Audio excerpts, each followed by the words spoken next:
Est-ce que vous vous souvenez de la Grande-Bretagne? Alors moi je m'en souviens plus, parce que ça n'existe plus en fait. Là, il y a eu des élections locales dans une circonscription de Leeds, et il y a le candidat écologiste Motin Ali qui fête sa victoire au cri de Allah Akbar. Et le mec il a gagné les élections en Grande-Bretagne, et le mec il a un drapeau palestinien. Vraiment, mais moi ça me choque de fou. Enfin, moi, imaginons, il y a un mec qui gagne une élection en France. Bah, je m'attends à ce qu'il arbore un drapeau français, pas un drapeau palestinien, par exemple. Ce qui, je pense, arrivera si un gauchiste arrive au pouvoir. Un gauchiste arrive au pouvoir, il va brandir un drapeau palestinien, et pas un drapeau français. Et là, on est en Grande-Bretagne. Donc vous allez voir, c'est terrifiant. C'est vraiment la Grande-Bretagne, c'est pas une blague. Islam win for the people of Gaza who have been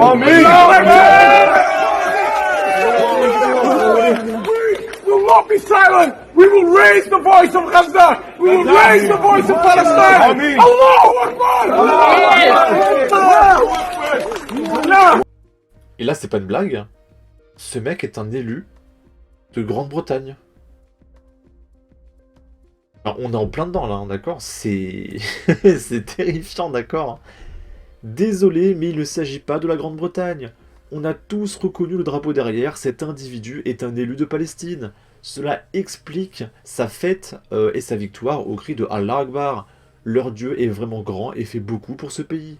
C'est écologiste le halal. Allah peut pas écouter tes prières, il fait... non, ça je peux pas le dire sur YouTube. Écologiste autant que moi, la couverture est idéale pour les islamistes. Ok. Et ici, pareil, on est en Grande-Bretagne, et malgré tout ce qui se passe, que la Grande-Bretagne tombe mais complètement, hein, d'accord, il y a un bus qui a été encerclé et vandalisé par des activistes immigrationnistes d'ultra-gauche qui tentent d'empêcher le transfert de migrants clandestins vers le Rwanda. Donc c'est-à-dire que même alors que la Grande-Bretagne disparaît complètement, t'as l'ultra-gauche qui continue l'immigration massive incontrôlée, qui empêche les expulsions, etc. Mais continuez s'il vous plaît. Parce que si la Grande-Bretagne tombe à 100% officiellement, ça sera un message pour les autres pays pour que ça n'arrive pas. La question c'est qui va tomber en premier. Et j'aimerais que ce ne soit pas la France. Donc s'il y a quelqu'un d'autre qui peut tomber avant pour montrer l'exemple, ça me ferait très plaisir. Donc continuez. Continuez en Grande-Bretagne, d'accord? On va regarder ça.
Oh, regardez, il y a un petit gauchiste qui a été arrêté. Il a été neutralisé, regardez, avec son petit masque FFP2 pour se cacher, avec sa casquette.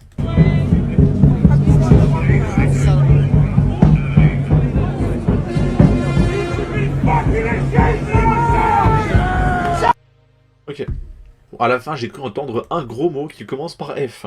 Ok. Ils veulent une place dans le bus pour ce voyage découverte. Les mêmes casse-bonbons que chez nous. Ils sont évidemment payés pour le faire et en vivent. Sans l'immigration, ils perdent leur poule aux œufs d'or.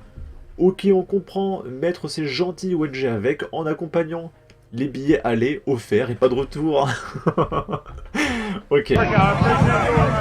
Ensuite, alors ça m'a beaucoup fait rire. C'est Joe Biden qui insulte le Japon.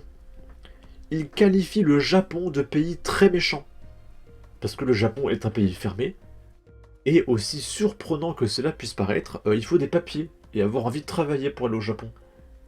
Et du coup, le Japon est un pays qui vit très bien en fait. Il n'y a pas d'insécurité, etc. Tout va bien. Et c'est insupportable. D'accord, un pays qui va bien en 2024. Et du coup, les commentateurs japonais répondent à Joe Biden qui dit « Vos grandes villes ne sont plus en mesure d'accueillir le nombre croissant de migrants. L'Union européenne, elle, est accablée financièrement par l'afflux massif de clandestins. » Donc c'est le Japon qui explique la vie aux États-Unis maintenant. Ok. Pourquoi la Chine piétine-t-elle autant sur le plan économique? Pourquoi le Japon a-t-il des difficultés? Pourquoi la Russie? Pourquoi l'Inde? Parce qu'ils sont très méchants. Ils ne veulent pas d'immigrés, avait dit le président américain. Alors c'est bizarre parce que la Russie et la Chine sont sur le point de détrôner le dollar. Hein. D'accord? Donc ils vont devenir les nouvelles puissances économiques mondiales. Mais non. Ce sont des pays qui s'effondrent selon Joe Biden, hein, le mec qui tient pas debout, qui se bave dessus. D'accord? Ok, pourquoi pas. Accusé d'être très très méchant par le président américain Joe Biden, le Japon rejette l'accusation et maintient son positionnement strict sur l'immigration. Il est regrettable que la déclaration ne soit pas fondée sur une compréhension exacte de la politique japonaise, a réagi Tokyo. Le président parlait de la façon dont l'immigration rend l'Amérique plus forte, a tenté de nuancer le porte-parole de la Maison-Blanche, Karine Jean-Pierre. John Kirby, son homologue chargé de la sécurité nationale, a aussi minimisé la portée des propos de Joe Biden.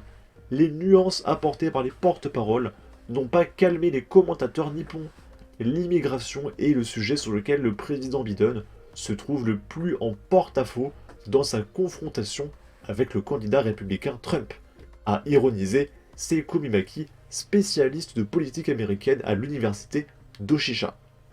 Les économistes ne sont pas du tout d'accord sur la question de savoir si l'immigration est économiquement positive, souligne Tomiya Ishikawa de l'Institut de recherche du Japon.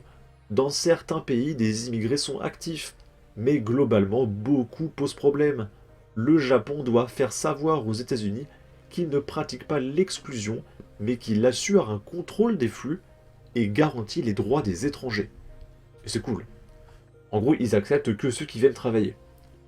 Les grandes villes américaines ne sont plus en mesure d'accueillir le nombre croissant de migrants en raison du fardeau financier que représentent les coûts d'hébergement, de nourriture et d'éducation des enfants de migrants, renchérit Takashi Kodukura, chroniqueur de l'hebdomadaire Econo... Ouais. Il rappelle par ailleurs que l'Union européenne est accablée financièrement par l'afflux massif de clandestins et durcit la lutte contre l'immigration. Et M. Kadokura d'appeler le Japon à se méfier d'un dérapage des dépenses s'il accueille trop de migrants. Ok. Un pays homogène, c'est un pays très méchant. C'est valable pour les pays africains? Encore une bonne raison de boire du thé. Sagesse japonaise. J'adore le Japon. Les Japonais savent. Le Japon n'a quasiment plus de délinquance. Alors quitte à être qualifié de très très méchant, je préfère leur méthode. Ok. En tout cas, n'hésitez pas à donner votre avis, votre opinion, à partager, liker, commenter, ça aidera au référencement de la vidéo sur YouTube. Abonnez-vous, suivez-moi sur Twitter et à la prochaine pour de futures vidéos. Ciao!